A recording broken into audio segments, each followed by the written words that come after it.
Hello and welcome to Raising Those Spirits. I'm Steve. I'm Sam. And tonight we have, for the first time ever, special guests. Steve's wife. Wines. Yeah, there we go. Sam got it. Sam Good. picked it up. Well, you was looking at me like I'm crazy. You want to introduce yourself? Hi, I'm Steve's wife, Petra. And I'm Sam's wife, Kate. And it took us over a year to have the mothers of our children on this episode about parenting. So there's that. Yeah, which is actually, it's something that we talked about, like, really at the beginning. We're like, oh, one time we'll have a special episode where the wives are on. And we did it. We kept that promise. Here Good we for go. us. Good husbanding for us.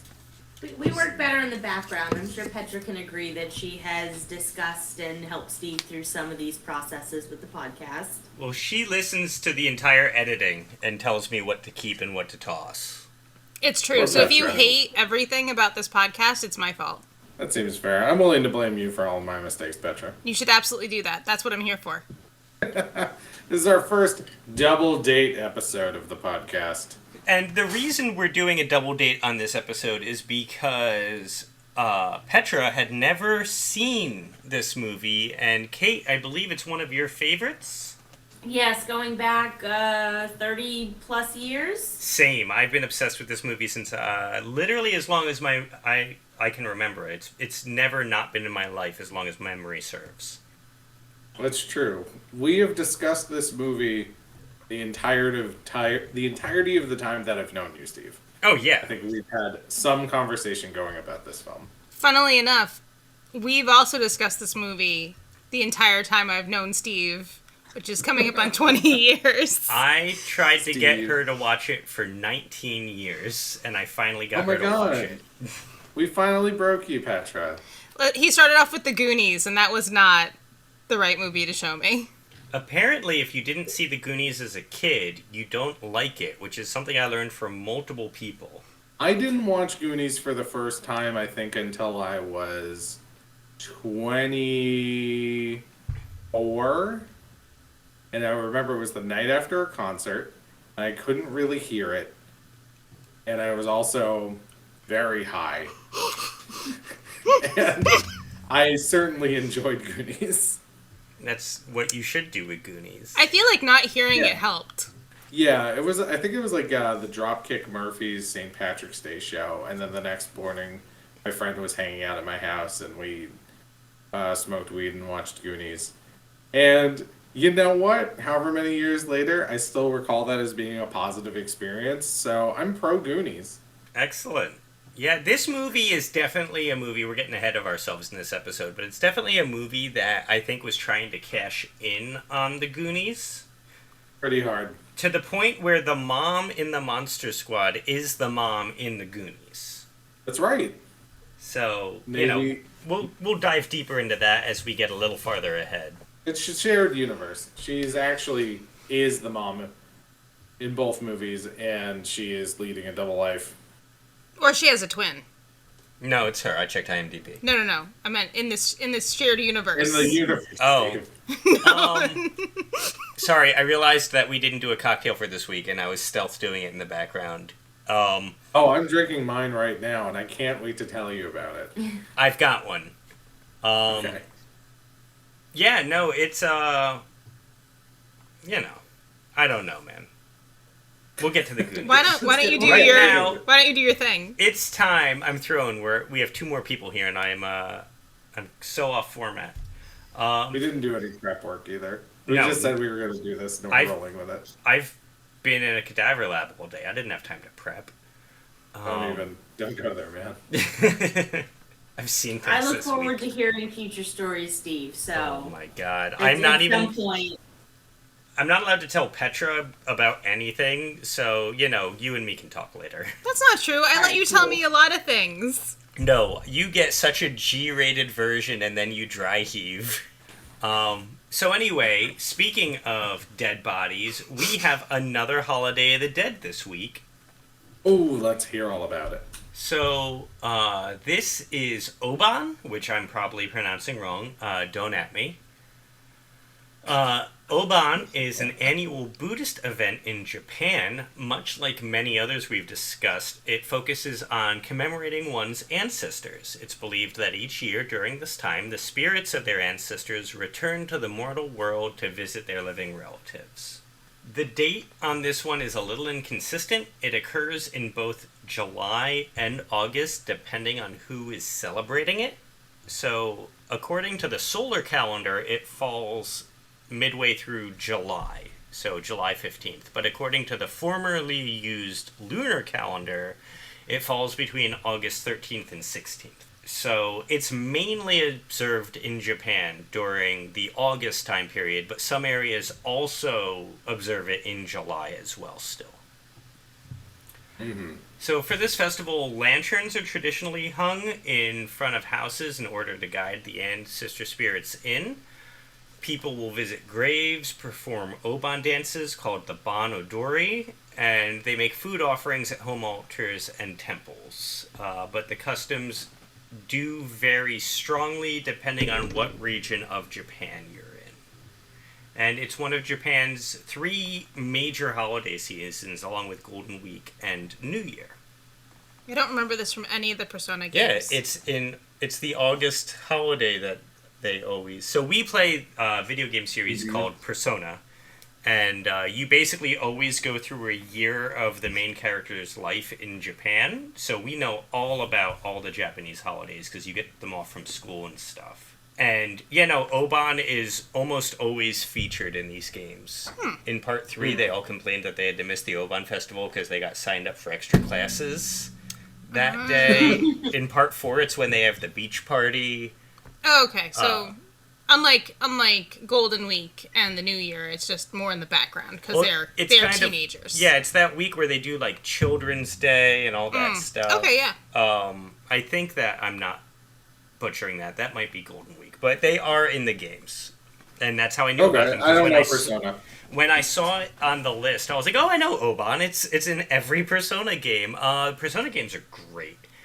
Don't let Steve describe them to you. You will not think they're great, but you should absolutely play them. Petra was not into it based on my description, but... He was like, you have to go to school and work in this video game. Why would I want to do that? I already do that in my normal life. That's like when you have a dream, and the dream is you got up and went to work and had a regular work day. Yes, exactly. That's how Steve described this game. But I'm telling you, it's so much better than that. Yeah, no, so the third game is kind of like a survival horror. But, you are just like a high school student, so while dealing with this survival horror mystery, you've still got to go to school and your crappy job and do all that stuff, and it's actually very fun. And then the fourth game is kind of like Twin Peaks, and then the fifth game, you're all like Golden Age superheroes. So it's a different genre every game, but it's about maintaining that, balance of dealing with, the horrors of the world, but also getting through your day-to-day, and it's actually very fun. All the characters are really amazing. Anyway, enough on Persona. This isn't a Persona podcast? I was misled. This is not a Persona podcast. We could do a Persona podcast. We've played enough of it, but... That's not this podcast. You need a lot of time to play Persona. Each game is 100 hours, and you still might not get all your schoolwork done. But... But now, here's what we're drinking. Oh, God. I'm just pushing forward. I'm just pushing through. Sam, what are you drinking? What am I drinking? So I'll start with what I'm drinking because Sam's drink contains part of my drink. Okay. So it's like Russian nesting dolls of drinks. I love it. Sure. So I'm not a huge drinker, but, I enjoy certain things. And in particular, there's a local wine from Plymouth Bay Winery. It's called Colonial Red. It's a red table wine. It is very sweet. I'd say it's very close to Manischewitz in sweetness factor, but, it's a little more, in my opinion, table friendly. So that is what I am drinking, and Sam's drink contains... Oh, yeah. So I am drinking in honor of one of my favorite characters from the Monster Squad, Scary German Guy. I picked the Mazel Tov cocktail that I found somewhere on the internet. I don't remember where now.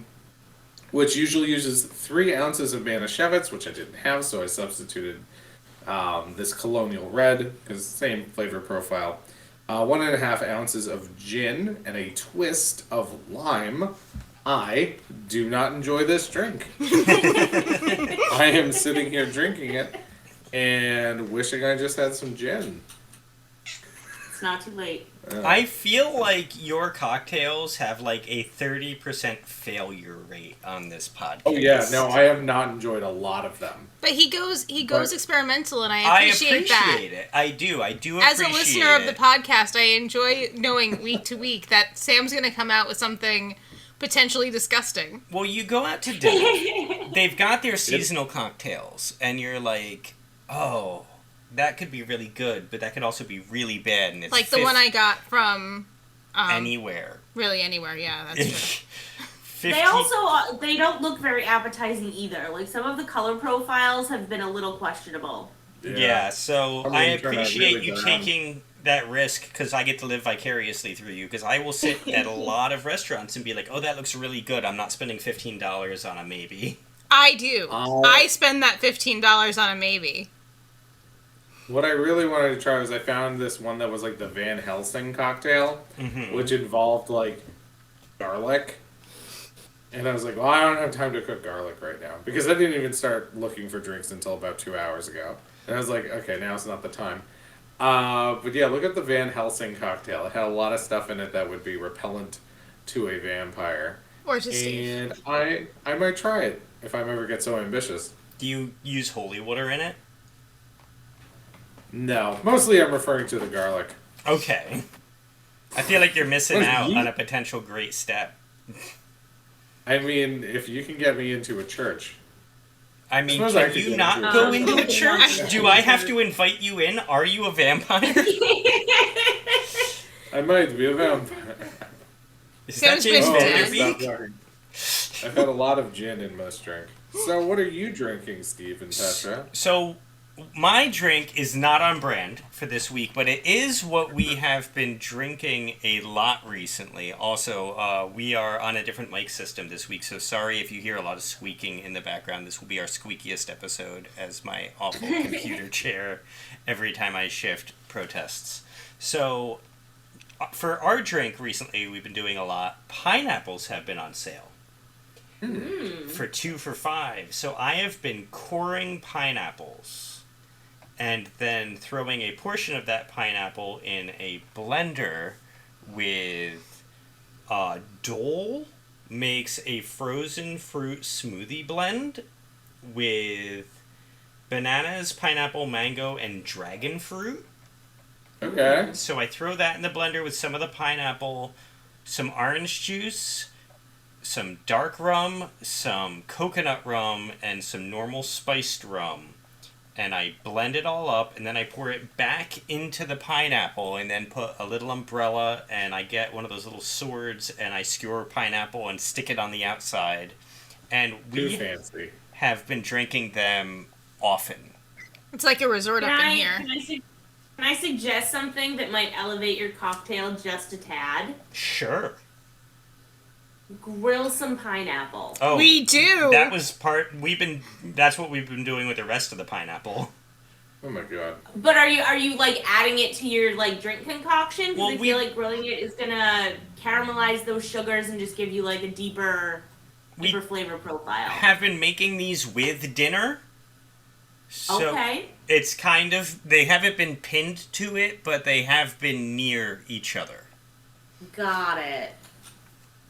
But yeah, we have been grilling a lot. We grilled some peaches tonight. That one less great than the pineapple. No. Needs improvement. We appreciate the effort.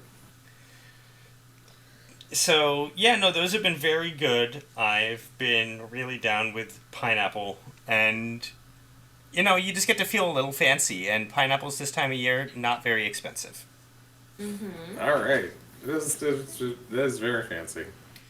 Let's talk about the Monster Squad. Let us talk about the Monster Squad. When Sam and I first pitched this and we started putting together a list, before we decided to do this, we sat down and actually, figured out the longevity of it to see if we could actually keep this idea running past 3 episodes. And I think the Monster Squad was the first thing I put forward. It was definitely on my original list, so I'm excited to finally get to it. Mm-hmm. So, I mean, I'm wondering how to do this. We normally break into it, but Petra's never seen it, so I almost want to throw it to her to get her walkthrough experience, and then we all kind of chime in from part to part. How do we want to do this? I mean, that works for me. I mean, I've seen the movie many times, so Same. I can.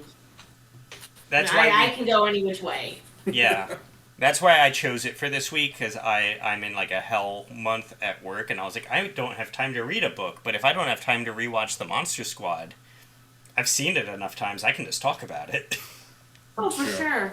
All right, Petra. Yes. Initial impressions for a first-time watcher of Monster Squad. Okay, well, Steve literally turned to me during the opening scene. The crawl, During the opening crawl. text crawl. And was like, you laughed at that, write that down. Okay, she So- laughed immediately. The movie had been on for 8 seconds, and she laughed, which I feel like is a good start. Okay. So it was a good start. I will say, I'm just going to actually give general impressions because the beginning of the movie was a little iffy.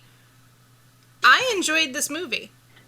As far as children's media made in the 80s goes, this may be the top of the cream of the crop, if you will. Above Ninja Turtles. That's a 90s Right. movie. Oh, that is a 90s. That is a 90s movie, and it did not star children. Don't at me. It had Baby Sam So Rockwell. you're ranking this above Goonies, then? I am ranking this so far above Goonies. Interesting. Petra hates the Goonies. I really guys. hate the Goonies. The amount of I'm children getting screaming. I'm going to get her high this weekend and make her watch the Goonies while high and give her the Sam's treatment. I am going to employ the tactic I did the first time, which is I fell asleep. I have a toddler. It's not that hard for me to do when I'm sober. I'm sure I'll be able to pull it off when I'm high. Just love the Okay. Goonies. So Anyway. we hate Petra hates Goonies because she's apparently This a just monster. in. Petra hates Goonies. This just in. Petra hates children. No, Well, I don't hate children, but I don't love children You screaming came in to media. the wrong podcast. I had my own. I was like, I hate children. Let's have one. No, I enjoy children. I don't enjoy the Goonies. I enjoyed Monster Squad a lot. I say that to preface the fact that there was a lot of homophobia coming at you in those first, call it 10, 15 minutes, where I typed down a lot of homophobia. yeah, that's fair. The kids were cute and still likable, even though there was a lot of the bad F-bomb being dropped. I mean, I felt Yeah. like I was 7 again, so, Not a good statement, but it definitely encapsulates 1988. Yes. I did not feel like I was 7 again. I would have not been here had I used any of those words in my house, which might explain why I never saw this movie. So, yeah. I had older brothers who would probably introduce me to this movie and use that word a lot. Same. So, just to show you the difference,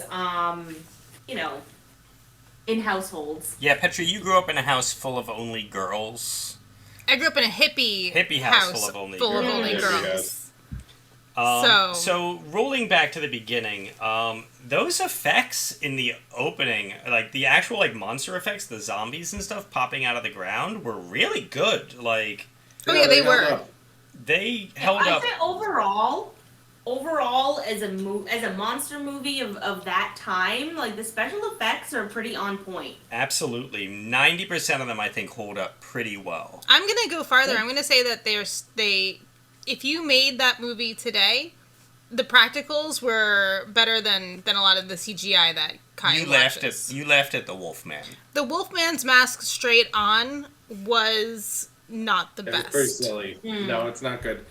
Yeah, that's Stan Winston Studios, who famously did like Jurassic Park. These are the best practical special effects people one of the largest names at the time did those special effects. But just the quality of them, and I mean, we all know that it was a big time for monster movies in the 80s, and the special effects are lacking in a lot of them. It's why I love them so much. But to see the good special effects, it's a bonus. So then we meet Rudy, who rides a BMX and smokes in middle school. And I love him, and I love the 80s. Yeah, that's one of those things where it's just like, as soon as it's on screen, you're like, oh no, it's I always come at it like, am I going to be okay with showing this movie to my kid? And like, instantly I was like, I don't know that I can. Rudy smokes in middle school often. And he's a badass because of it. It wasn't Rudy that made me be like, maybe I can't show this to my kid. But I did write Rudy is a lot. I did enjoy the fact that he seemed to be lighting his matches on his penny loafers, which I thought was an odd choice of footwear for the rest of the ensemble. But I guess he made it work. Rudy was every single ounce of cool the 80s had distilled into like one child for children. One 12-year-old boy. He says things like, I'm in the damn club, and then stabs a vampire in the chest. I want to talk about the Vampire Brides a little. I do want to touch on the Vampire Brides. A little ahead of We're a little ahead of us. Yeah, we'll get there. I kind of jumped ahead, because when we got there, I have a few notes about Rudy, but I was just finally like, seriously, Rudy is just the coolest kid. But, like, what made Rudy cool? Like, he just rides up and saves... He rides up on saves Horace. I'm going to use his name. He saves Horace. I think that's a good choice, yeah. Yeah. Again, problems with the movie. Right, and another problematic F word. But yeah, he rides up and saves Horace, and Horace is just like, you guys, what did Rudy do to make him so great that the bullies were afraid of him? Well, he supposedly killed his dad. It did have a little bit of Heath Ledger and 10 Things I Hate About You vibes, where, like, people were just giving him wide berth because he apparently has murdered. Okay. That's reasonable. I get it. Okay. That's reasonable. He rides a bike and smokes. That's all we need to know. He rode a cool bike and smokes. He didn't just ride a bike. He rode, like, the bike of the time period. Right. That is a 12-year-old status symbol. I love that you know that, because my bike had, like, pom-poms coming out of the handlebars, and that made it cool for me, so... Very different kinds of cool. Very different kinds of cool. So, let's see. I did think that the kid actors in this movie were particularly good. I'm just going to throw it out there. I don't know if it was the direction or just the... They felt like they actually knew each other. They felt like this was actual relationships, and... They were actually kids, with the exception of the main kid. They're all like, this is adult-worthy. We need to get an adult. That is something I do want to say. This movie is the best just because every kid at a various point in time tries to involve an adult except for Sean. And they generally fail because the adults, aside from Scary German Dude and apparently the U.S. Army, not the best. The adults in this movie are not the best. I actually have a note here. That mom stopped her kid from eating a carrot. That's right. It was such a weird moment. It was such a weird moment. Carrot. I was like, why are you stopping him from, like, I would love for my kid to eat carrots, just like, oh, I'm just eating a carrot. That's not in the soup. Right. It's like, it takes my kid will only eat carrots in soup. Like, it's so much effort. And Right? like, this kid's like just chomping on a carrot, and the mom stops him like, "That's bad parenting." It's Like, such that's bad as as parenting. carrots. I think she like gives his little hand a smack, and I was like, "That's a carrot, ma'am. You have to have enough carrots in that bushel." Yes and no. It goes back to those, like archaic rules, like mom's cooking dinner. You're going to spoil your dinner. I need those ingredients. Like, go and play instead of please eat something nutritious instead of just Burger King. Which is what he ends up eating. Which is what he ends up eating. I also feel like if you're Lurking eating a all over carrot, this movie. Exactly. and From Pepsi the products. A lot of Pepsi products, a lot of Burger King. There was a lot of Pepsi in that. The old Burger can. King was just trying to slide in there any way they could. Like, any endorsement, they were like, oh, we got that. We'll do it. Especially in the 80s, because the Burger King Kids Club, so any kids movie, they were like, get us in there. Mm-hmm. Oh, like Land of Before Time? Remember the Land of Before Time video cassettes with all the Burger King Kids Club stuff on it? Oh, yeah, same thing with the Ninja Turtles Oh, yeah. VHSs. Oh yeah, the Ninja Turtles VHS are way into Burger King. Take that, McDonald's. Well, I don't even know the last time I had Burger King. I think I eat exclusively McDonald's now. I think FHE had like a partnership with Burger King, because like any FHE, Family Home Entertainment VHS, they put out a lot of the kids movies and stuff. Every single VHS had Burger King Kids Club ads at the beginning. There That was is a lot of it. All right, so But back to Monster Squad. We've gotten up to the point where the kid eats a carrot. Also, the parents are bad. well, I think we should shift slightly from the kids over to the fact that there are monsters. There are monsters. I actually, as I was watching this movie, not that I didn't enjoy the movie, because I did really enjoy the movie, but there are at least 4 other movies in this movie that I would watch. I would watch a movie about the pilots on that cargo plane. They literally had Dracula in their cargo bay, and then Dracula willingly flew away without killing anyone, which, nice of Dracula, especially considering the body count later in the movie. I would watch that movie where these pilots have to get to their destination and explain why they're at least one piece of cargo and one body short of what they had when they left. I would like Piece of to. cargo that was clearly labeled Frankenstein. So Yes. I have 2 things about that. One, so the pilot opens the cargo bay to drop Dracula out, and he just floats there and then flies away. In daylight. In broad daylight. daylight. Oh yeah, I didn't even think about that. So I don't understand that, because they established that vampires are supposed to have the sunlight issue, and in fact, throughout the rest of the movie, he's indoors during the day. Yes. But he just flies through daylight. But this is a pre 9/11 world.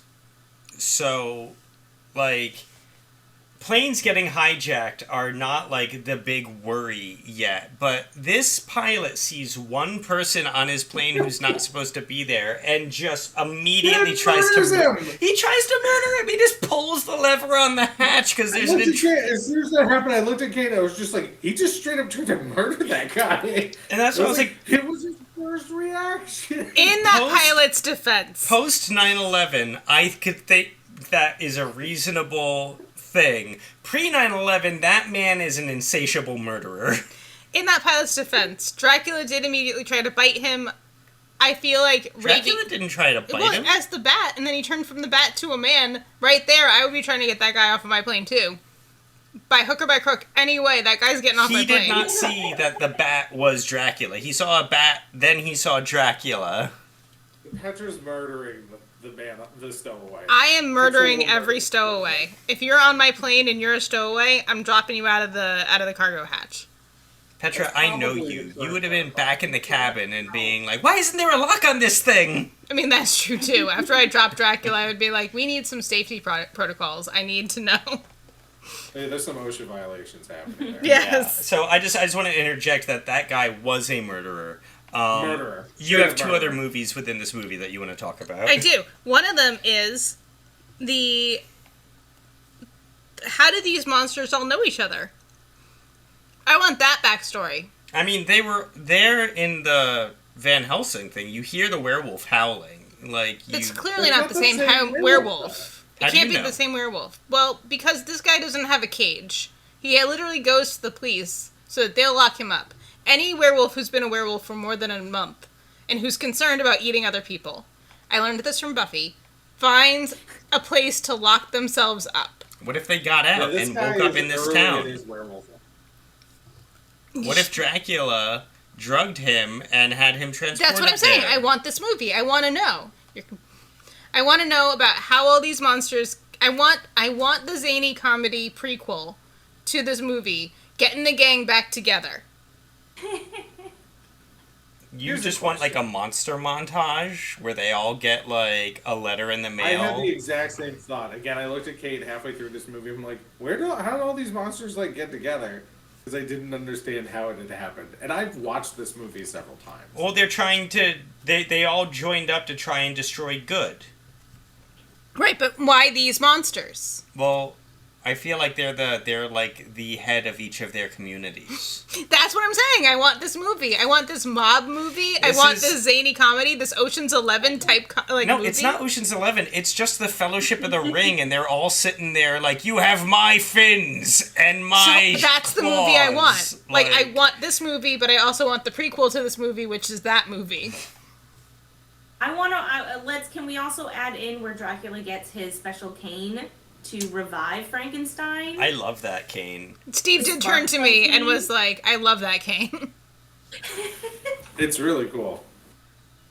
Oh, then there's the other one, which is I do want the movie about the scary German dude, not the Holocaust movie. That would also be interesting, but I would like to see this movie from scary German dude's perspective. Oh, like a bunch of kids show up at his house and then he has to go fight a Dracula. Yeah, because they go to get him to save the kids later, and he clearly has Does no not believe reason them. to believe that this is happening. But like from his perspective, he must be like, "Oh my god, I read a bunch of kids a ghost story, and they took it way too seriously, and now they're in actual danger. This is my responsibility as an adult to go get them out of the danger. I am culpable for He's the this." only competent adult in this whole thing. He By a really long is. I love him. And I would watch basically any movie about his immigration to America, his dealing with the fact that he was brought, quote, this rather curious book. I, as a kid, His pie making skills. His He does pie make a making good pie. skills? Such a Where did good he dad. learn that? He had that pie ready too. He did. He He's knew a those kids were showing up that day. He's like, I've got the pie. He I love watches him. them every day. He's been waiting for his friends to come. He's lonely. I wish Exactly. he had just talked to them earlier. I feel like they could have avoided a lot of this. or gotten a lot of Yeah. pie. Or yeah, no, because he's great. so... As a kid, I didn't pick up on Scary German Guy being Jewish, and I think that's a failure on America's part, is one of my notes. That is a very good point. 'Cause No, I had because- no idea either. Because a kid, when we were kids, we didn't know what the tattoo meant. Yeah, well there's Yeah. also, like, before the tattoo, Petra saw the menorah in the background and was like, oh, he's Jewish. Like, there's This multiple wasn't things. the first time you realized he was Jewish, though, right? No, like, I realized it, like, in college, but, Oh, okay. you know, like, as a kid, that entire subplot was wasted The fact that on me. this man has already fought, Yeah, him, at least emotionally, human monsters. him saying he has experience fighting monsters, yeah, like, Yeah. so... I wonder if that was added in, for the parents, because that specific plot point, I feel like Kids wouldn't have gotten it. right. Kids, like, It has nothing to do with the monster story at hand from a kid's perspective, like you said. even, Yeah. I feel like even in the 80s, when we were much, much closer to World War II, when Holocaust survivors were still around, because, I mean, there's a few left, but there's not a lot left anymore. We were much closer to a public consciousness of those people, but I still feel like kids wouldn't have got it. Yeah, I mean, obviously we didn't, or you didn't. Kate didn't as kids. I mean, I grew up in a predominantly Catholic community. I had no exposure to Judaism whatsoever. So anything that, is said to infer that, I wouldn't have picked up on any of it. I tell you, because other than the tattoo really gives. Oh, I mean, he's German. He has a tattoo on his arm. Like, yeah, that's all I need as an adult to understand what that means. But yeah, I agree. Like, you watching it as a kid, you weren't gonna understand that. Yeah. So yeah, a little history. Good job, Monster Squad. Seriously, it's a movie that kids can enjoy and also their parents. It does go deeper than the Goonies. It does. Yeah, it's definitely, screw the Goonies. Goonies is dumb. Monster Squad all the way. It's where I'm at. Here's a question. What group is the Monster Squad? I don't understand the question. Is it the monsters or the kids? Or is it the monsters? The kids. I think it's both.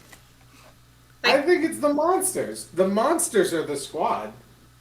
But the kids actually The other label kids themselves. The kids have business cards that say the Monster Squad. The cards. Oh, they did make the He cards. hands it when the army shows up at the end. I know we're not there yet, but when the army shows up at the end, he specifically says, I think "We're the Monster Squad." And I he think hands it him makes the more paper. sense if the monsters are the Monster Squad. No. Then what's their name? I think they're the villains. The Fellowship of the story. Monsters. if only we got They that need a name. prequel. Yeah. No, I'm my foot is down on this. I think that they both have a right to claim the name. Look, I'm on there Sam's was, side. Monsters in this movie are much more of a Monster Squad than the children. There was a very famous song called the Monster Mash. And this is clearly just Dracula and his friends. So you think that the monsters from this movie are in reference to, was it Boris? Boris? No. What was the singer's name? Boris. I forget his name. His Monster Mash crew. Yes, this is clearly a Monster Mash. Okay, they're the Monster Mashers. Yes. All right. Bobby Pickett, but he went by Boris for the song. He changed his name in the song to Boris. So at about this... In reference to Boris Karloff. So at about this point, we meet all the kids. Because we meet some of the kids in the opening, but like... We meet Sean and Patrick in the opening, and then obviously Horace and Rudy. And then we meet Phoebe and Eugene at this stage. And Pete. Don't forget about Pete Pete. the dog. And Phoebe is just my favorite. I think I connected with Phoebe because I was closer in age to Phoebe than the boys. I always chased after my older brothers and wanted to be included, and I felt for Phoebe. She just wants to hang. Phoebe has such amazing chaos energy. She does. Just like biting him to get his attention. It's just... She is the original feral child. I did like the allusion to the original Frankenstein, and then also young Frankenstein, when Frankenstein does come upon her. Oh, yeah. Yeah, I thought that was like a nice allusion. Speaking again of how this movie is really good for, adults who are watching it with their kids who have seen these monster movies that this pulls from. Sure. This wasn't Universal, was it? This wasn't like some attempt at a Universal Monster Movies reboot. I do not think so. I don't think it was. But I've lost internet. Oh no. How is this working? It's a mystery. Oh, So, a Monster Squad mystery. Do you have any notes until the kids start prepping to fight the forces of evil? Not really. So, the kids all come together. Go ahead. I have a quick note while we're on the subject of Phoebe. As a parent of a young child, can I just say, putting a lit candle Yes! in a child's bedroom, I was appalled. I was like, there are so many flammable things that are gonna get caught. Oh my god! She put it God. right under the lampshade. Right under the lampshade. Terrible lampshade. Like, just a sign of the times, like, as a child in the 80s, I for sure had a candle in my bedroom at some point when the lights went out because we just didn't have enough flashlights. We just didn't. Would I do that in today's world? Absolutely not. I don't even know where there is a candle in my house at the moment. With the menorah. Okay, fair. But I'm not gonna put a menorah in my kid's room when she goes to sleep, though. That's terrible. directly next to her head. I do actually have one note. Not about the candle, although I completely agree with Kate. I was horrified. I was like, this is really the horror in this movie is the fire. But Eugene's dad, Oh my god. also a terrible parent. He doesn't even look in that closet. Like this is just your message from one parent to another. Please listen to your children. Even if it sounds completely fantastical, they might be telling the truth. Or they might, like, just have, like, it is their truth. So, like, yes, open the closet, look in it, and be like, buddy, the monster left. There are no monsters here. Really look in it. But though. really, like, don't just open the door and yell at your kid that he can't sleep in bed with you and mom tonight while the monster is, you know, right there. Yeah, because even if you don't think it's a mummy, it could be a dude. That could just be a dude in your kid's closet, and you don't want to be the parent that missed that. You really don't. That is a level of guilt that I don't know if Eugene's father will ever feel in his life because he, again, is a terrible person in that 5 seconds. He wouldn't take responsibility. We'll never know because we don't see him again. Eugene just goes gallivanting, fighting monsters. All of the parents are terrible because they are not paying proper attention to their children. And that's why we watch these movies. These, like... Is that just okay in the 80s? Mm-hmm. Yeah, I mean, I was a kid. latchkey kid growing up. My parents rarely knew where I was. I was also a latchkey kid. That's why we watch these movies at such a young age because nobody was there to supervise us. They were just on TV and we were like, okay, cool. Yeah. The amount of stuff that adults tried to ban in the 80s, and then the amount of stuff that was like still okay. The amount of swearing in this movie. Yeah, it was just like they put stickers on albums, but this was a movie marketed to children where they used derogatory language. They had children smoking. I feel like such an old person now to be like, this isn't cool. They had a 5-year-old say someone was chicken shit. They did. Right. Best line ever. That was really good. It was a great delivery. That's where I was was. like, Phoebe's my favorite. They How also, about- like, the subplot of having Patrick's sister's virginity being questioned was also... Oh my god. Like the blackmail, they blackmail a teenage girl into working with them with photos they took of her. Like, I was like, that's terrible. That is terrible. It is a testament to, I don't know, the likability of these specific child actors where I was like, they're still good kids. Like, can we... Sorry, go ahead. No, just like, as, you know, someone who is genuinely horrified at, like, you know, real life instances, I'm like, you know what, you gotta do what you gotta do to save the world. These kids are likable, and this Patrick's sister, don't lie to your brother. That's really what we've come down. That's really what I've learned from this movie. Don't ever lie to your, like, 12-year-old brother about the state of your virginity. But also better sex education.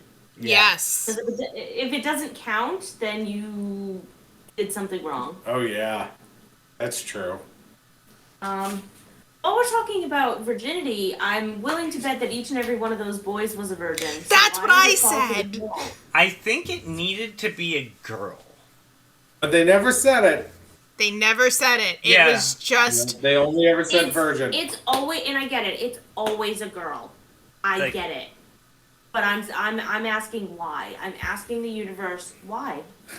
I'm asking this movie why. Like, why none of the boys were like, hey, I'm a virgin. And had scary Jewish dude be like, no. I mean, yes, but no, it's not going to work. Like, he could have said, like, oh, it doesn't come through in the translation, but when, like, in this context, it means a female virgin. Like, Something like that. But they never say that. It just, again, falls to Phoebe. Because boys are useless? No, that's not fair. That's not- The boys do a lot of good. It is expected whenever you're reading, anything that mentions a virgin as a sacrifice, it is always a woman. 100%, never, without a question, unless it specifically states a man virgin. So that's what, I understand that's why they went there, but... I think that comes up in Weekend at Bernie's. Maybe Weekend at Bernie's 2. I think, like, one of the men turns out to be a virgin, so he's able to fulfill the prophecy. That is true. You Yeah, are correct. that's it is right. It is the second one. And he's ashamed of it. Oh, I'm glad I recalled Weekend at Bernie's 2. There's a kids movie, Random, not but kids moving on. movie, that I definitely watched as a child, but probably shouldn't have because the 80s. Weekend at Bernie's. Right. Yeah. Same. It's because they were all on HBO. And once we got cable, it was all downhill from there. That's true. I just had shitty parents. Society hasn't recovered from Weekend at Bernie's 2. I've been saying this for years. Okay, so We get to the point. making weapons. The kids, yeah, so we get to the weapon making montage as the kids prep to Great fight the montage. forces. Rock Until You Drop is such a bop. It really is. That is in my notes. I had it stuck in my head at work all day. I sung along to it as it was playing. That you did, yeah. It is such a good montage. It's so over the top ridiculous, and it's such a good song. I like that Rudy gets away with doing all of this, just because if you watch a guy make bullets, yeah, that's a guy who killed his dad. Look, I took metal shop. Where did he get the pun mold? Where did he get the bullet mold? Like, I get it, silver. Everything else is pretty, You I can think make it a was just mold available. pretty easy. You Well, can- yeah, How? That mold, you can make a... I agree that you can make a mold almost out of anything, but that was, like, profesh. Yeah, it was. And he knew exactly what he was doing. Like, Man, come on. how do you think he killed his dad? with a homemade bullet. I like how he Untraceable. stole all the silverware. I like how this school had like a forging shop. I mean, I shop in the 80s. mine did in high school. Really? That's what I Shop was in the starting to 80s. say. When I took that class in high school, I did the same thing where I finished my work quick, showed the teacher, and then I basically had carte blanche to do whatever I want. I made a lot of weird shit that, that was like Rudy levels in shop class, just because I had the time and I had an A in the class, so the teacher didn't care. I can basically confirm that that is the most believable part of Rudy's of that montage. The teacher should have been paying a little bit closer attention because he made steaks. I guess you could say that they were for camping. Or gardening. Yeah, there's 1,000,001 reasons to have a steak. Yeah, but there's not 1,000,001 reasons to be making bullets. No, like you see a kid making steaks and bullets, then you really need to. You need to be. You need to be doing a better job as an Everything else can educator. be explained away in some shape or form. As some, 80s kids had a lot of time on our hands. Like, we had to figure stuff out. But the bullets... The that's bullets were questionable. for shooting people. One of my friends in high school made perfectly balanced throwing stars in shop class, and the teacher was like, cool. That's bad teaching. That's Yeah, a bad it just shows you teacher. how much they love their job. It's just like, I don't, fine, whatever. Oh, you can make throwing Just stars. don't throw them in my class. I don't care. Yeah, basically. Did you go to high school in the 80s? In a high school, 80s movie? I mean, I might have. Steve's a time traveler. Yes. Alright, I'd like to also discuss how this Dracula is the smartest Dracula I've ever seen. Where does he get his information? He has such good, detailed information. I asked Kate that because I was like, oh, did I miss, because again, I've seen this movie several times. was like, what did I miss? How did Dracula know that the kids had the book? Or that they hung out in that specific treehouse, or he knew so much about them. He knew that they were a club called the Monster Squad, because when he blows up their treehouse, he says, "Meeting adjourned." I think he's supposed to be intuitive, like the way he just, walked over to the pond and like motioned, and the creature from the Black Lagoon was like, "Oh yeah, totally. What's up? Here's your body." I like to think that he, in bat form, to get away from the daylight, ended up just hiding in their treehouse as a bat, and they didn't notice. Oh, that's how we got all the info. And he sat through the entire meeting and was like, "This is perfect. This really worked out." I like that theory. Yeah, right place, that right makes time. sense. So But yeah, that goes to like how do these monsters all know each other? What were the odds there was going to be a swamp monster in that swamp? But that's why Frankenstein went to the kids. I always took it as Frankenstein was going for intel, and then throughout getting the intel, he fell in love with the kids, especially Phoebe. Sure. Frankenstein was a spy. So I don't. It's a short movie. They can't show everything, but I think it's supposed to be Frankenstein was getting his information from, or Dracula was getting his information from Frankenstein. Okay. And, No, and because- the other monsters. he wakes up Frankenstein in his jail cell and says, "These kids are here. They have my book. Kill them if they don't give it to you."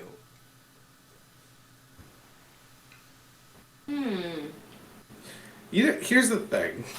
It's not even like I can say, oh, this is like a terrible writer or something, because this is one of my favorite screenwriters. This is Shane Black, wrote this movie, who wrote one of my favorite movies, Kiss Kiss Bang Bang, who wrote Iron Man 3, also wrote one of the more recent Predator movies that was really bad. So, probably as many hits as misses. But, like, I know that Shane Black knows how to write. I feel like there were some plot holes in this movie, or there's just some plot that we don't get explained to us. So what you're I've saying only seen it. is I've we only need seen an it Amazon. once. Go ahead. Oh, has anybody seen the documentary? Wolfman's Got Nards? Yes. I have a signed copy sitting on my hutch. I was waiting to rewatch this to watch it, so I haven't watched it yet. Got it. I've only seen it once, but I feel like some of this stuff is explained within that documentary. I think we just need an Amazon miniseries. I think that would work. Yeah. I actually I'd one of watch the it. things that I really like, just having watched it once and was trying to take notes, is that like, so you don't know how Dracula gets all this intel, but there's nothing that like immediately says that Dracula couldn't get all this intel. Like there's nothing that happens in the movie where you're like, no, Dracula could not have known this. So I think that that's like one of the weird ways that this movie works, where you don't need to have all that extraneous information. You don't need to see how all this is working out. It just does. I think the older brother Yeah. from It the just Wonder is. Years You was think just the a older one- snitch. Oh yeah, absolutely. Well, he wouldn't let Horace into the diner at the end. He was a Renholm. That guy was bad. Confirmed. That was That was awful. bad news. Kid from older brother from Wonder Years. Not cool. Here's the thing I want to talk about. There's a group of monsters in this movie. The Brides of Dracula. Mm-hmm. 3 Brides of Dracula. And I think they are the most tragic characters in this film. Because we see them in Dracula's closet or whatever when he's kidnapped them as humans, and they look like they must be like, I would say stewardesses. They look like stewardesses in their outfits. I thought they were like college girls. Oh, I don't know. I always took them as stewardesses from their matching Their matching ties uniforms. and. Okay. Again, which means something happened that we did not see. Because at some point, he kidnaps 3 stewardesses. Like, that happens. They are wearing stewardesses' uniforms. There's another movie within the movie to watch. There's another movie. Like, when did he go to the airport? Because we know he doesn't. He doesn't Like, we see land him with the on an pilots. airplane. Right. So he must have gone to go take care of those pilots because they're like, oh, they've seen too much. I'm going to go kill them. And then, while at that airport, kidnap 3 stewardesses. I assume that's what happened. There's nothing That's to tell where me. my thought process went. I don't know why, but that's always how I felt it kind of happened. Okay, so my wife and I agree that my version of events is what occurred. They Okay. get kidnapped. They're turned into vampires. And then within a day, they are killed by Rudy. He does his, I'm in the goddamn club, aren't I? Gets his stabbers and stakes them to death. Again, speaks pretty bad of 3 vampires. Even if you're like day 1 vampires, if 3 day 1 vampires can't handle one 12-year-old, not good. Their families don't even know they're missing yet. And they are slain. Oh, And- that is very true. But can we also discuss the 4th movie that I would like to see?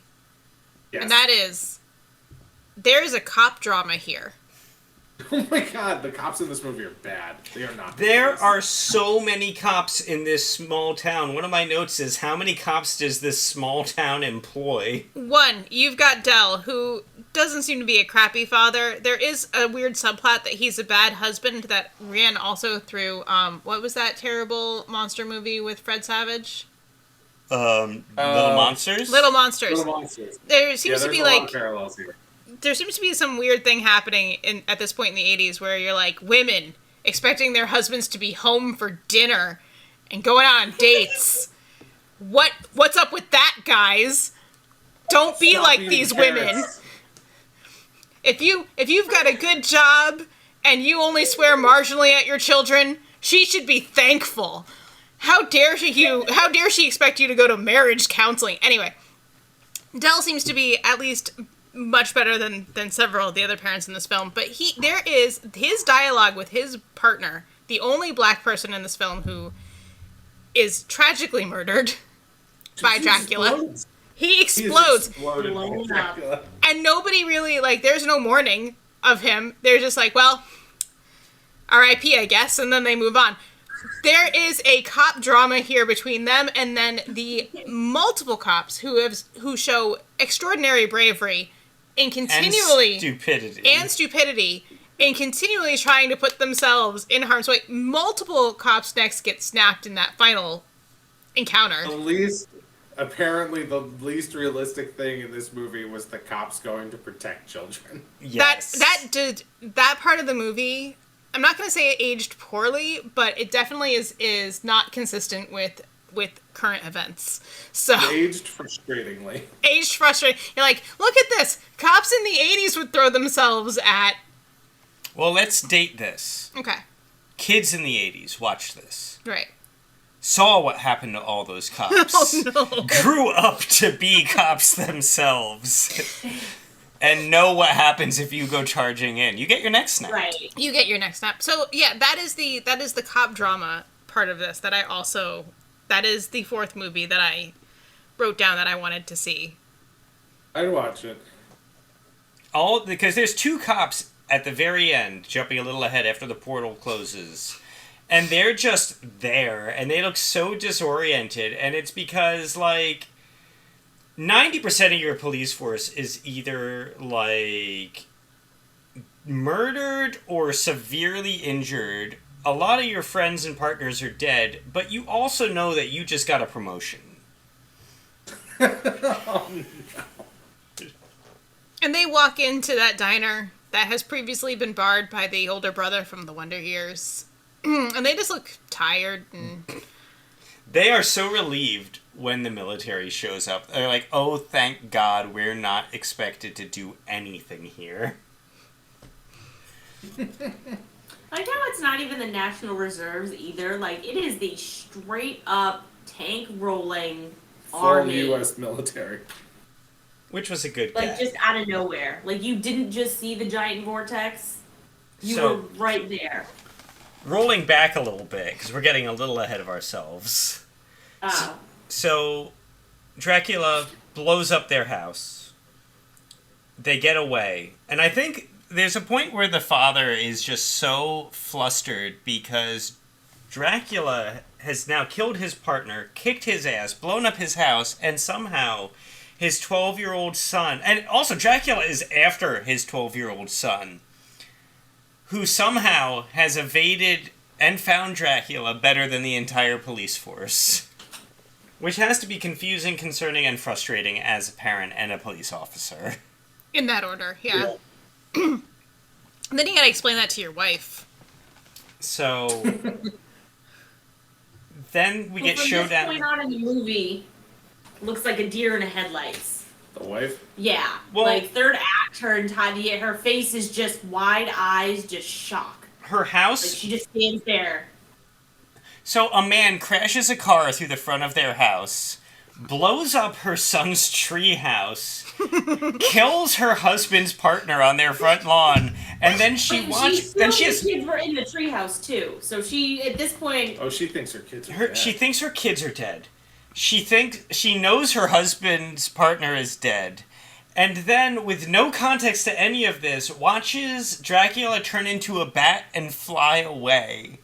I give her a pass on being a little bit deer in headlights. Also, she does fight to get to at least Phoebe in the final act. She has no idea what is happening. That's the father, at least, has had, like, breadcrumbs throughout the last 48 hours. He's had a werewolf declare himself to be a werewolf beg for help several times. Yeah, he's had phone calls telling him things are going on. He's had mummies disappear. He's had sightings of phantom limousines. The mother has been making soup.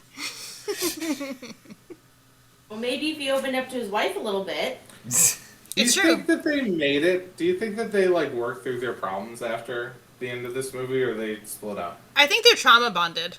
That's Yeah. How can you go through that together and then wander into somebody else's But at the same time, like, maybe that's the point. You're like, you know what? We've been through so much. Shouldn't we be, like, really happy for the rest of our lives? So, at the very end of the movie, when the military asks who they are and they say, we're the Monster Squad, the whole family is there for that. So I think it's all of them are now the Monster Squad. Them and Scary German Dude, yeah. In the comic I worked on for the Monster Squad, that's how we ran with it. Oh, I forgot you did, like, a Monster Squad comic at one point. Yeah, it made it really far. It got all the way to the pitch to, I think, Dark Horse or something. We worked... the first issue got done, but they didn't pick it up because they were actually already working on one, and then that ended up falling through later and never ended up getting made. Well, Dark Horse doesn't know what they're doing. But, yeah, no, we could have had a Monster Squad comic. If only. I will also say that the part of this movie that I think I enjoyed the most was Patrick's sister turning to this obvious to the adults Holocaust survivor and being like, "You're making me upset," as if he has not lived through enough. I love him turning to the little kids and just being like, "Are you sure she's a virgin?" This is an awkward conversation for me to be having with children, but I have to ask. Also, Patrick's response to everything at the end was also really good, but just his face when she's like, "You're making me upset," as if he has not lived through enough shit, as if he has not gotten to this point where his, like, worldview has been broken by the vortex or, like, the monsters, everything. Having this upper middle class blonde girl be like, "How dare you try to make me speak German?" Right, it's like, bitch, if I could do this myself, I would. Now let's go. Exactly. You're right, though. I do want his story because he clearly used to be a badass. He still drives a military-issue Jeep. He had models It was like, where did he get this, like, why does he have this Jeep? He was like a retired James Bond character who just was living out his quiet years. That's what I'm saying. I Sure. want his movie. He had the model. So he was like Magneto at the beginning of, what was it, X-Men First Class? First Class, yeah. Where he's just, like, traveling through South America murdering Nazis. I mean, That's probably Scary German Guy. he had the model of the bomber that he clearly flew in the war. He had the Jeep from World War II. I feel like, This guy's story is... it's worth telling. It's worth telling. How Scary German Guy became scary. But he was so nice. He was so nice. He should not have been labeled Scary German Dude, especially to his face, the amount of times that they did that. Of course, Horace was also labeled, and they clearly also knew his name. So, maybe these weren't good kids. Shockingly. That's a hot take. That's right. That is a hot They take. were just charismatic kids. Also, They were charismatic little shits. They were. in the final battle, the kids continue to be the coolest kids ever. With main character's name was Sean. Main character's name is Sean. Sean and his father are fighting the Wolfman, and he just goes, "Hey, asshole!" And the Wolfman turns around and he goes, "You looked!" And he hits him in the face. And it's just such big, cool kid 80s, I'm rad energy. Just, that's such like a 12-year-old boy thing to do. Be like, "Hey, asshole, you looked!" Like, I love it. I revel in it. Petra hates it. I did not love that part. Or really Sean.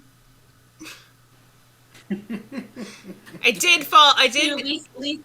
Your lead didn't like our lead. Least favorite out of the Monster Squad is Sean. I think it has to be because Eugene was adorable. Phoebe is adorable. Patrick has a good head on his shoulders and also has that amazing reaction to finding out that his sister lied to his face about something that turned out to be very important. Rudy is going to need some serious therapy, but he was quietly cool at the end. That kid gets a pass.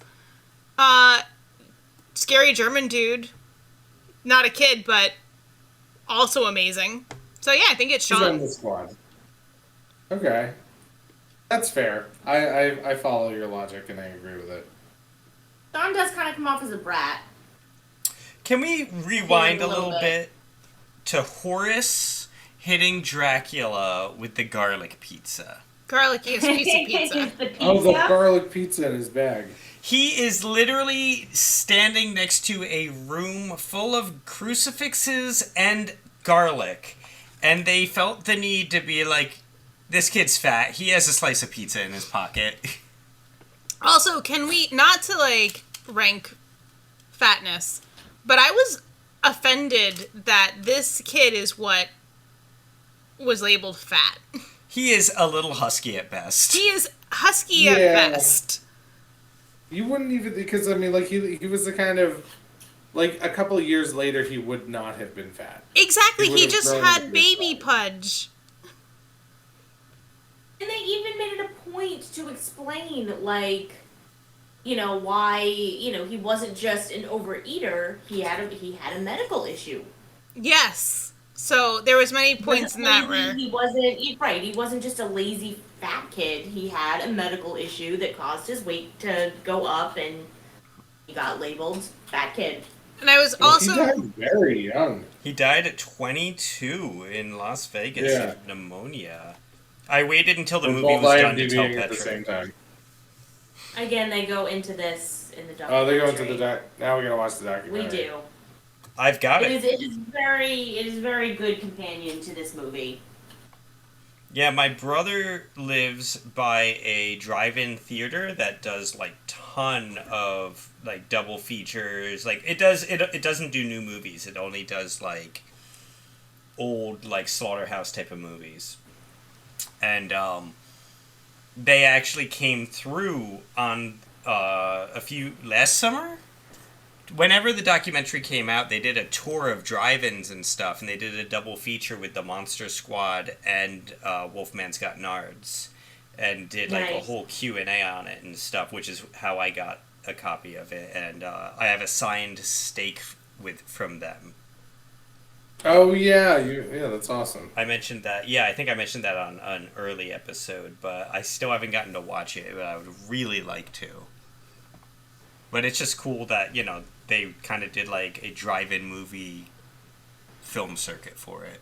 It is, and also that was our kids' favorite movie to pull down and run around with for a while. Horrified to find that It's out. funny. Absolutely horrified to find that out. I kept trying to get it from him, and he was like, "No, this is the best thing I've ever seen." I was like, "All right, you don't know what you're looking at. That's cool." So let's talk about the topic at hand, or like what our podcast is really supposed to be about. It seldom seems to be. Our children? Our children. Oh, right. It's Is after this- 9. I don't want to talk about my children. This is Oh me my God. time. What would you watch this with your kid? Would you let your kid watch this? I said emphatically no, and then Steve said that he would edit it so that the homophobia at least would be changed to Yeah. hobos, which I'm also you not would cool. go in and edit a movie? What is the point in having gone to film school if I can't just minorly edit out some homophobia? I feel like that's the thing that the Christian moms do. Well, Okay, no, here's the thing. here- If this was on FX today, if this was playing on FX, they would edit it. There's the TV edit for so many things. Master Farmer, like Bruce Witt, like hell. I mean, if you've seen Hot Fuzz, they have an entire special feature on the DVD of them just recording all the ridiculous things they had to say for the TV version.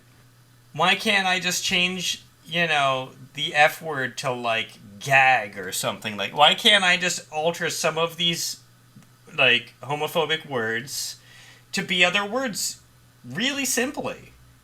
I wish I could remember, because I don't feel like the F word was allowed on, like,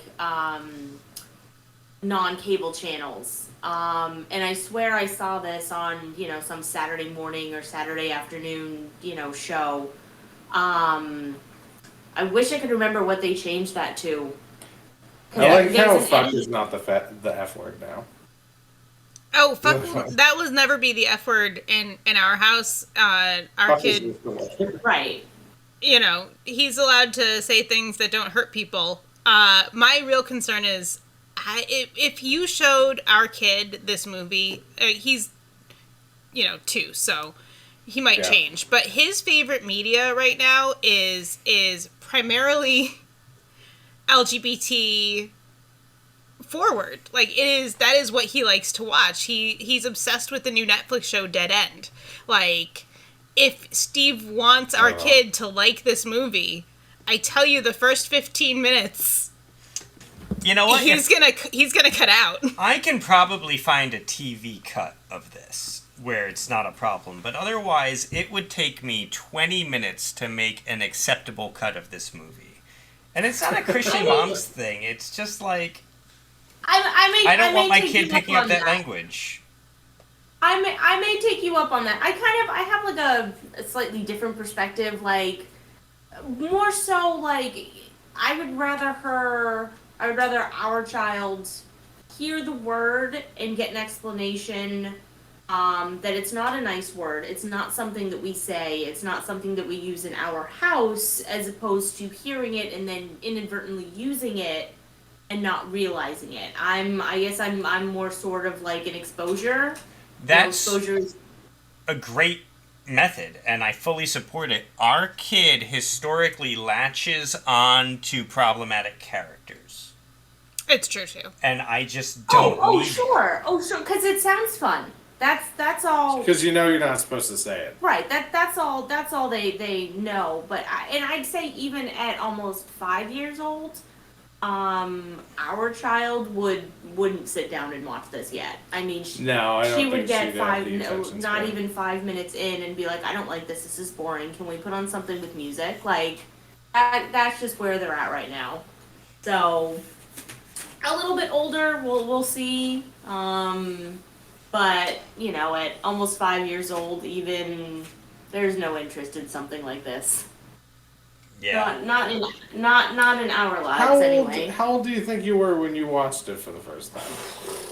8 or 9. I mean, 8 it or came out 9. in '87, so it didn't do extremely well Oh yeah, it wouldn't have been out until you were 7 years old. Right, so it came out in '87. It didn't do very well in the theater, so it basically went straight to TV. That's true. I probably caught it at a Saturday morning cartoon or Saturday morning monster movie. Yeah. Something, where my brothers, taped it off of TV, and it was just one of the many taped off TV VHS tapes that we had lying around. So, yeah, who knows where the first time I actually saw it, but I have very vivid memories from when I was a child seeing this movie. Nice. All right, so we're gonna need you to go ahead and make a Steve cut. I'll get on that. It's gonna take a few years. All right, there's not really a rush. We got No time. rush. Yeah, again, there's always a chance I could go on like archive.org or something and someone's just put up like the TV cut of it, which Oh. at the very least I could just grab those edits and drop the pure audio over it so there's no weirdness. Not just you, a 37-year-old man, going gag. No, I mean, it would not be that bad. Because I want that edit. You can't have it. So I feel like we're all losing steam, but can we just touch on one more thing? Absolutely. Dracula calling Phoebe a bitch. Yeah, okay, so that actor felt terrible doing that. I know. It was, I'm gonna say, that was the moment where I was just like, ooh, not a good look for Dracula. No. Yeah, not cool, Dracula. Don't call a 5-year-old a bitch. And those were genuine screams from her. Mm-hmm. Because she had no idea that he was going to open his mouth to fangs and whatever else they did for practical effects. Yeah. And on set, he had always been really nice to her, so to suddenly just be yelling at her as a 5-year-old is just terrifying. But yeah, he definitely... And she was actually 5 years old. This isn't an older actress. Her what was going to happen. They wanted a true reaction. Oh, that's mean. It's super mean. The actor agreed. He felt awful. Yeah, that was I'm gonna say, there was a decent amount of swearing in this movie. That was a weird tonal shift to come right at the end. Yeah, that felt really it cut deeper. I think it was supposed to show Dracula's desperation. This tiny little girl who's done nothing but save the day is now going to be potentially eaten. I mean, it's a really good precursor to Mike stabbing him in the chest with a stake. True. He went after his little sister. Sean? Yeah, whatever. 80s white kid name. He was you have never gotten Sean's name down. I don't think you like Sean very much. He's not my favorite character. Even though he's the head of the Monster Squad, he's pretty inconsequential overall. Can we also... I had a note here that said, who did make Sean the leader of the Monster Squad? Sean did. That was his clubhouse, wasn't it? It is his clubhouse. My theory is, because the other kids say, you're the leader, you do this. My theory is the Monster Squad has a rule where if you come up with a stupid idea, it's your job to take front on it. You have to take point on this. You have to go ring that doorbell. You want to do this potentially dangerous or stupid thing, you're in the vanguard. I feel like Sean and Patrick would definitely come up with those rules. Yeah. I believe that. It's your dumb idea, you're doing it. Yeah, your dumb idea, you're in charge of this one. It's your operation.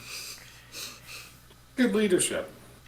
I like it as a way to be do we really want to do this? Because that means I'm going to have to be the person in harm's way if we do this. Guaranteed, that's the rule. How committed to this am I? No, it's a good rule. I just do think that it's funny that every single kid was we need an adult. And Sean was no. Even though he was also my dad's a cop. And he could help us. But no. I mean, his parents' marriage is already... The privilege in that line was awful. Yes. When he was besides, my dad's a cop. It's kid, you can still break the law. Doesn't mean you're invincible. That's how the children of police feel. Yep.